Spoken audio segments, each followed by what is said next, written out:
Yawe Nzambe na ngai, kolo futinga na losambo yo ya mokolo nini nalingi nayeba mpona tanzolaka yo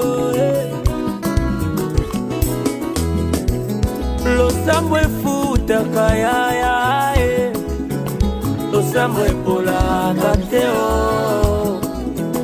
losambo efutaka yaya losambo epolaka te o esutukisi bakozela na ngai nakomi lokola moyibi ya Golgota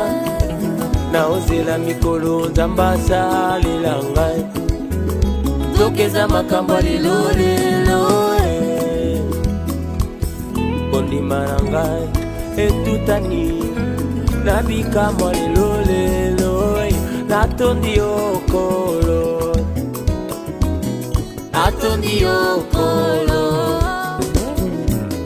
natomboli yo Yawe natomboli yo Yawe osalinga ya mingi osalinga ya mingi opiminga ngolute o yaya na miso ya bato longolinga soni opiminga ngolute yaya na miso ya bato bimisinga molongi ndimanga na loboza malamu ndimanga na loboza malamu ochune vinanga na kare ya bato ya minene ochune vinanga na kare ya bato ya minene osali vinanga ezwa forme osali vinanga ezwa forme onyatisinga basusi mambeta onyatisinga basusi mambeta soki oloni nguba ekoki mpe ekokola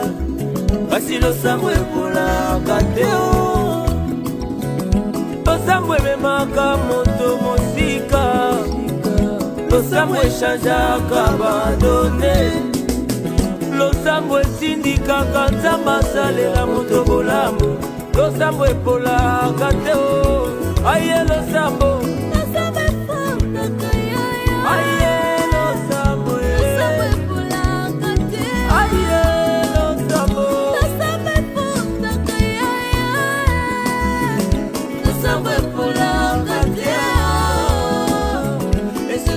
bakozela na ngai nakomi lokola moyibi ya Golgota naozela mikolo ya wasalela ngai lelelele zokeza makambo aleluya ozana aleluya ozana tobina elongo aleluya ozana benevi aleluya ozana vacation de tomorrow opiminga ngolute yaya na miso ya bato longolinga soni opiminga ngolute yaya na miso ya bato bimisinga molongi tikalano mosungi nanga umelano kolo na kembo papa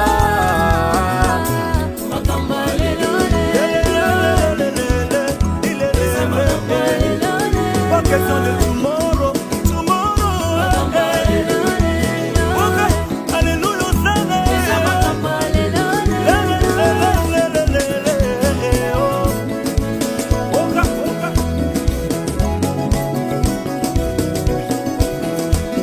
osunginga na pasi ya opesi